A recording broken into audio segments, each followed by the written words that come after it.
இன்றைய திருப்பலி வாசகத்தின் பதிலுரை பாடல் பல்லவியாக ஆண்டவரே என் ஒளி, அவரே என் மீட்பு. திருப்பாடல் அதிகாரம் 27, இறைவசனம் 1 முதல் 14, பல்லவி இறைவசனம் 1.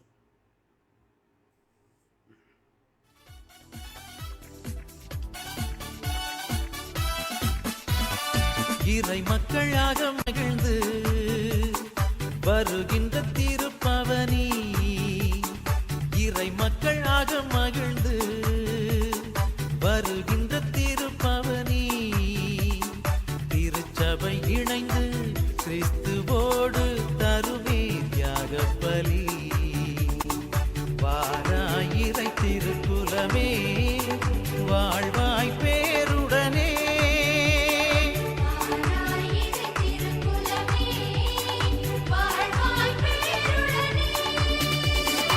இறை மக்களாக மகிழ்ந்து வருகின்ற திருப்பவனி, திருச்சபை இணைந்து கிறிஸ்துவோடு தருமே தியாக பலி.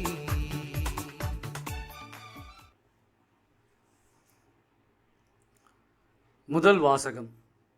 அவர் கூக்குரல மாட்டார், தம் குரலை உயர்த்த மாட்டார்.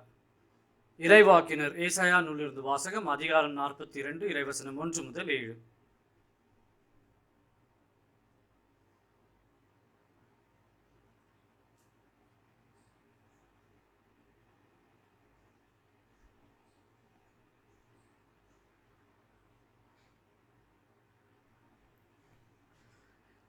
ஆண்டவர் கூறுவது: இதோ என் ஊழியர், அவருக்கு நான் ஆதரவு அளிக்கின்றேன். நான் தேர்ந்து கொண்டவர் அவர், அவரால் என் நெஞ்சம் பூரிப்படைகின்றது. அவருள் என் ஆவி தங்கும்படி செய்தேன். அவர் மக்களினங்களுக்கு நீதி வழங்குவார். அவர் கூக்குரலிட மாட்டார், தம் குரலை உயர்த்த மாட்டார், தம் குரலொலியை தெருவில் எழுப்பவும் மாட்டார்.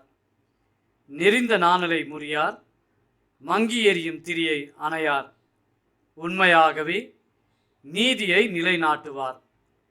உலகில் நீதியை நிலைநாட்டும் வரை அவர் சோர்வடையார், மனம் தளர மாட்டார். அவரது நீதி நெறிக்காக தீவு நாட்டினர் காத்திருப்பர். விண்ணுலகை படைத்து விரித்து மண்ணுலகை பரப்பி உயிரினங்களை தோன்றச் செய்து அதன் மக்களுக்கு உயிர் மூச்சு தந்து அதில் நடமாடுவோருக்கு ஆவியை அளித்தவருமான இறைவனாகிய ஆண்டவர் கூறுவது இதுவே: ஆண்டவராகிய நான் நீதியை நிலைநாட்டுமாறு உம்மை அழைத்தேன்.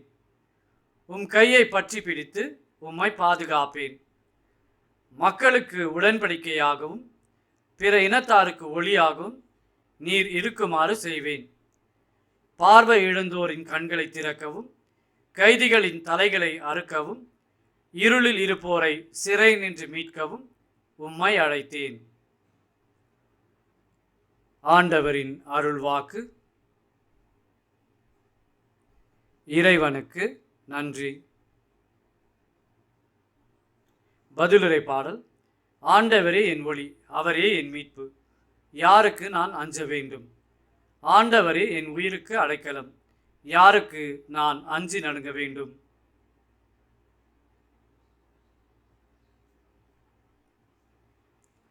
பல்லவி. ஆண்டவரே என் ஒளி, அவரே என் மீட்பு. தீயவர் என் உடலை விழுங்க என்னை நெருங்குகையில், என் பகைவரும் எதிரிகளுமான அவர்களே இடறி விழுந்தார்கள்.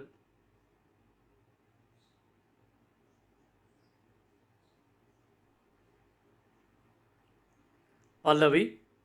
ஆண்டவரே என் ஒளி, அவரே என் மீட்பு. எனக்கு எதிராக ஒரு படையே பாளையம் இறங்கினாலும் என் உள்ளம் அஞ்சாது.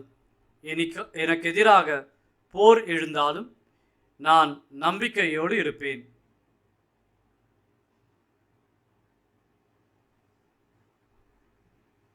பல்லவி. ஆண்டவரே என் ஒளி, அவரே என் மீட்பு. வாழ்வோரின் நாட்டினிலே ஆண்டவரின் நலன்களை காண்பேன் என்று நான் இன்னும் நம்புகிறேன். நெஞ்சே, ஆண்டவருக்காக காத்திரு, மன உறுதி கொள், உன் உள்ளம் வலிமை பெறட்டும். ஆண்டவருக்காக காத்திரு. பல்லவி. ஆண்டவரே என் ஒளி, அவரே என் மீட்பு.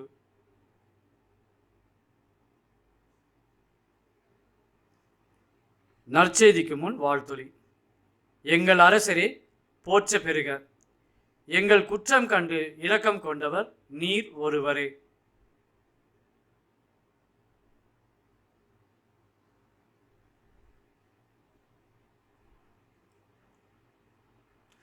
நற்செய்தி வாசகம். மரியாவை தடுக்காதீர்கள், என் அடக்க நாளை முன்னிட்டு அவர் இதை செய்யட்டும். யோவான் எழுதிய தூய நற்செய்தியிலிருந்து வாசகம், அதிகாரம் 12, இறைவசனம் 1 முதல் 11 முடிய.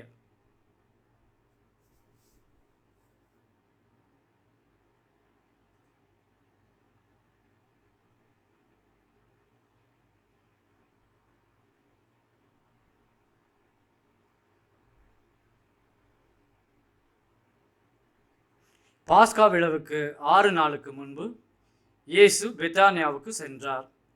அங்குதான் இயேசு லாசரை உயிர்த்தெழச் செய்தார். அங்கு அவருக்கு விருந்து அளிக்கப்பட்டது. மார்த்தா உணவு பரிமாறினார். இயேசுவோடு பந்தியில் அமர்ந்திருந்தவர்களுடன் லாசரும் இருந்தார். மரியா இளமிச்சை என்னும் கலப்பற்ற விலையுயர்ந்த நறுமண தைலம் ஏறக்குறைய 320 கிராம் கொண்டு வந்து இயேசுவின் காலடிகளில் பூசி அதனை தமது கூந்தலால் துடைத்தார். தைலத்தின் நறுமணம் வீடெங்கும் கமழ்ந்தது. இயேசுவின் சீடருள் ஒருவனும் அவரை காட்டிக் கொடுக்க இருந்தவனுமான யூதாஸ் இஸ்காரியேத்து இந்த தைலத்தை 300 தெனாரியத்துக்கு விற்று அப்பணத்தை ஏழைகளுக்கு கொடுத்திருக்க கூடாதா என்று கேட்டான்.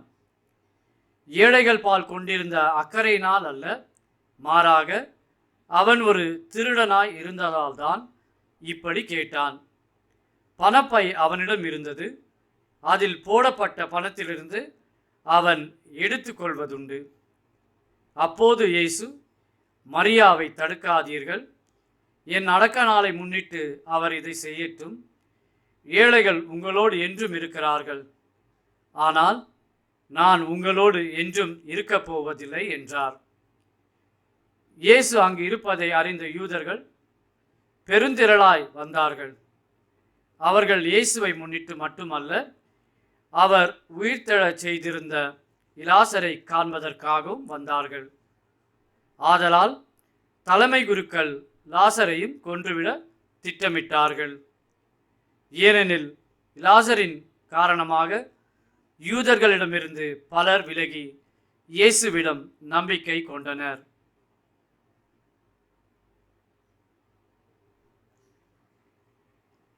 ஆண்டவரின் அருள்வாக்கு.